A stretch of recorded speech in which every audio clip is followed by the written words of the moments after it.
दक्षिणमुखाय पंचमुख हनुमते करालबदनाय नारसिंहाय ओम खां ह्रीं हूं हौं फः सकल भीत प्रेत दमनाय स्वाहा।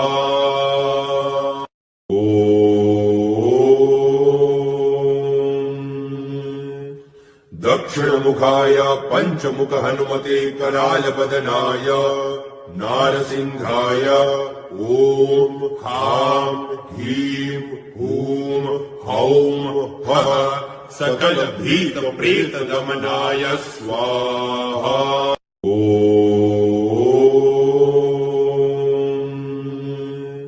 दक्षिणमुखाय पंचमुख हनुमते करालबदनाय नारसिंहाय